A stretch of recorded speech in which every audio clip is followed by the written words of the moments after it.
What's happening everyone, my name is Alex and welcome back to a new action camera review. I guess we have as many action cameras as smartphones, so we are not gonna be running out of action cameras anytime soon. I actually have another 4 that I have to review and one of them can record in 4K at 60 frames per second. So I'm very excited about that one. So about this one here, this one costs about $100, it can record in 4K at 24 frames per second and it's using the Novatec 96660 processor and the Sony IMX078 image sensor with a field of view of 170 degrees. Aside from that, we have a 2.45 inches touchscreen on the back of it and I guess that's the main selling point for this camera. Why don't we start with a very quick unboxing? So this comes in a pretty cool looking box and this is probably the best presentation that I've seen for any camera in this price range. Inside the box we are gonna find the camera and the waterproof case, and the manufacturer suggests that the waterproof case is good to up to 30 meters in the water, but as you can probably see it's not the best weather for swimming, so I didn't actually go swimming, but I did have the case in water and there was no water going inside. Aside from that, you're gonna find the remote control for the camera, and this is the first remote control that I've seen for any action camera that can be charged, so with this one you're not gonna be running out of battery anytime soon.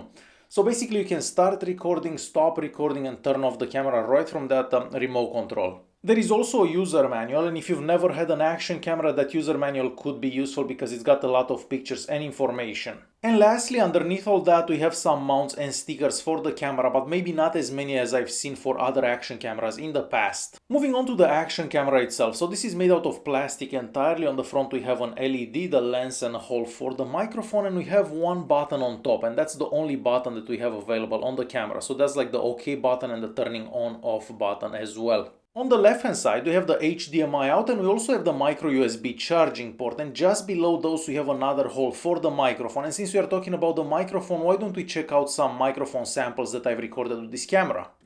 This is our first microphone test with this new action camera that I'm trying out. I'm currently recording in 4K at 24 frames per second, and as you can probably see I am outside. It is a bit windy, but aside from the wind you should only be able to hear my voice. Alright, we have another microphone test. This time around I'm sitting behind the camera and I'm recording at 4K at 24 frames per second. So this is how the microphone sounds under these conditions. And as you've heard, the recordings from that microphone aren't the greatest because the sound is quite echoey. Alright, moving back to that micro USB charging port that we have there. So this camera can record while it's charging, and that's good because you can plug in like a power bank and keep charging for a longer period of time, because otherwise you're going to be running out of battery. But if you have a power bank attached, you can do like time lapses and so on. And talking about time lapses, well, time lapses can only be done in 1080p, so you cannot do 4K or 2K time lapses with this camera. And lastly, since the camera can be used while it's charging, it can also be used as a dash cam in your car. And moving to the bottom of the camera, there we have a screw hole, so you could technically place this on a tripod, and we also have a little plastic door that lets you access the 1000 mAh battery and the slot for the SD card. I was able to use a 64 gig SD card with this camera, and this is the exact same SD card that I use with pretty much all action cameras that I tried, and it does work quite good. As for the battery life, well, you can get about 40 minutes of recording in 4K and about an hour and 10 minutes recording at 1080p. And lastly, the touchscreen on the back of the camera has great sensitivity. It also has decent viewing angles, but it doesn't get that bright, so it really depends where you are and how much sun it's hitting the camera, because it may be a bit difficult to see it at times. One important feature regarding this camera is the image stabilization, and the image stabilization can be used at any resolution, so it doesn't matter if you are recording in 2K, 4K, 1080p or whatever, you can always use the image stabilization. And this is a quick sample with the image stabilization on and with the image stabilization off.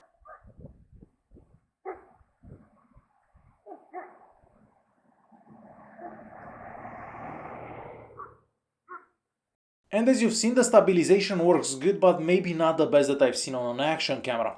Another important feature regarding this camera is the possibility to be controlled over Wi-Fi. So the camera can make a Wi-Fi network and you can control it from your smartphone or tablet. In order to use that, you're gonna have to download an app on your smartphone or tablet, and you can find the app in the Google Play Store or the Apple App Store. Once you have that installed, you can connect to the camera's Wi-Fi and you can basically see everything that the camera sees right on your smartphone or tablet. From the app you can start and stop recordings, you can change settings, and you can even see whatever you have saved on the camera, so whatever footage you have recorded in the past. As I mentioned earlier, this camera can record in 4K at 24 frames per second, but keep in mind that the camera is using the Novatec 96660 and that processor cannot record in real 4K. Therefore, all the 4K recordings that you're gonna get from this camera are in fact 2K recordings that are interpolated to 4K recordings, so just keep that in mind. Next, we're gonna check out some daytime recordings that I've done with this camera, and they're all recorded in 4K at 24 frames per second with stabilization on. That's how you can do it.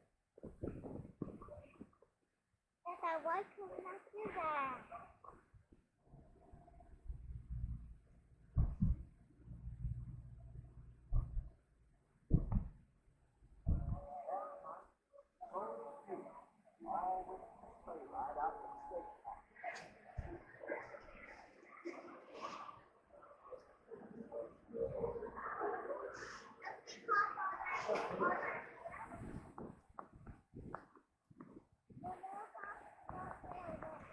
Yeah, we're going there.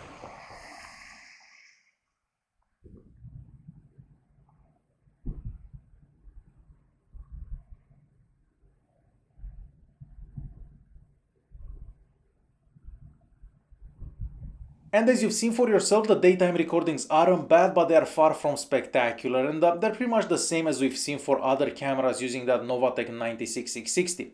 Alright, so next we're going to check out some nighttime recordings.